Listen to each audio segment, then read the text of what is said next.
Dari Sabang sampai Merauke, dari Miangas hingga Pulau Rote. Itulah negara kesatuan Republik Indonesia, yang di dalamnya menyimpan begitu besar potensi sumber daya yang dapat dimanfaatkan untuk kesejahteraan bangsa. Seiring dengan meningkatnya keseriusan pemerintah dalam memperkuat jati diri sebagai bangsa maritim, maka dibangunlah potensi kemaritiman di pulau-pulau terluar, terpencil, dan perbatasan sehingga akan tercipta pemerataan pembangunan termasuk di wilayah Provinsi Nusa Tenggara Timur.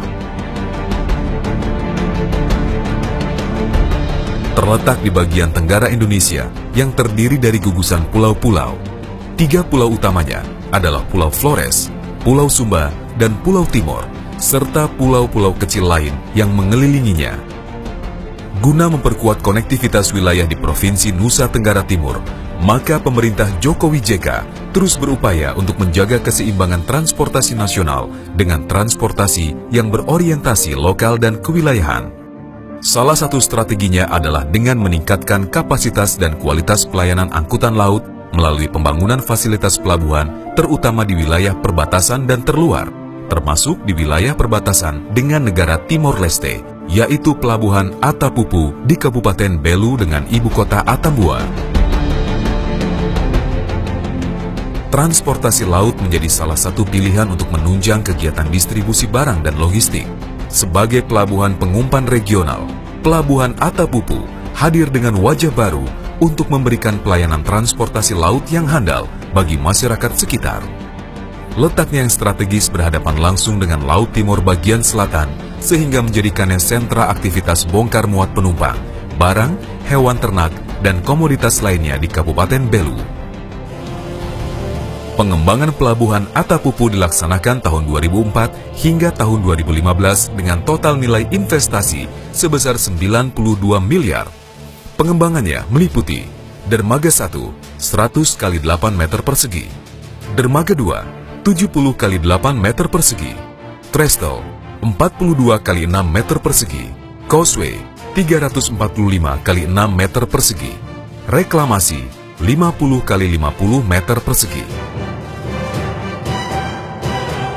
Sementara dari sisi darat, pelabuhan ini telah dilengkapi dengan fasilitas yang dikembangkan sesuai dengan kebutuhan, diantaranya terminal penumpang, kantor 100 meter persegi, gudang 800 meter persegi, lapangan penumpukan 67.372 meter persegi, dan fasilitas penunjang lain untuk mendukung aktivitas di pelabuhan.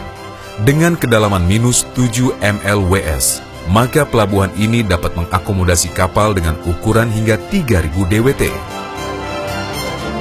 Tak hanya itu, Pelabuhan Atapupu juga menjadi prasarana pelayaran perintis yang disinggahi oleh 2 trayek kapal perintis yang berasal dari Pelabuhan Pangkal Kupang dan Maumere. Dengan hadirnya pelayanan perintis yang menghubungkan antar pulau, maka akan membuka aksesibilitas untuk menunjang pertumbuhan dan perkembangan ekonomi di daerah tersebut. Di Provinsi Nusa Tenggara Timur, terdapat Pulau Rote yang merupakan pulau paling selatan dan terluar dari negara kesatuan Republik Indonesia.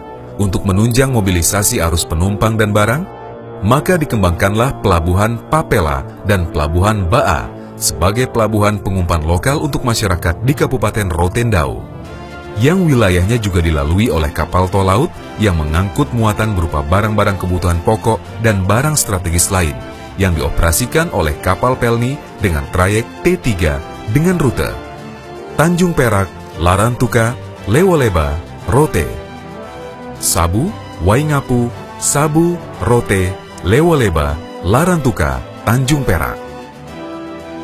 Melalui tol laut diharapkan akan memperlancar distribusi barang hingga pelosok Nusantara sehingga dapat memperkecil kesenjangan harga antara wilayah barat dengan wilayah timur Indonesia.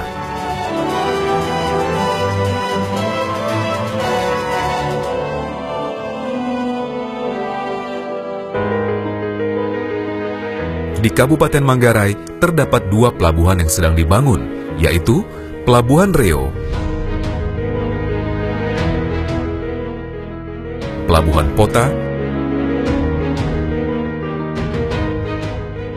dan Pelabuhan Larantuka yang berada di Kabupaten Flores Timur. Di samping itu juga telah dibangun 3 pelabuhan penyeberangan di Provinsi Nusa Tenggara Timur, yaitu Pelabuhan Penyeberangan Kawah Pantai, Pelabuhan Penyeberangan Pamana,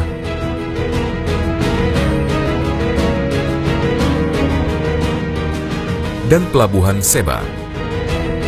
Pengembangan pelabuhan di wilayah Nusa Tenggara Timur ini menjadi salah satu dari penerjemah program Nawacita Indonesia Sentris yang tidak lagi memusatkan pembangunan di Pulau Jawa, tetapi memprioritaskan pembangunan mulai dari kawasan pinggiran, daerah terluar, terdalam, terisolir, rawan bencana, dan mempunyai potensi ekonomi yang tinggi.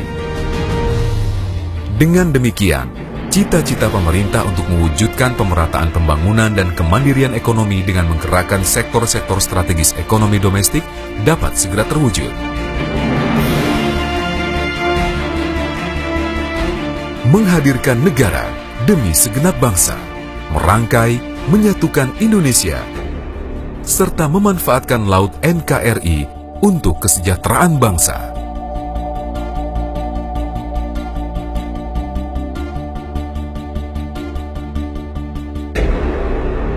Kementerian Perhubungan Republik Indonesia.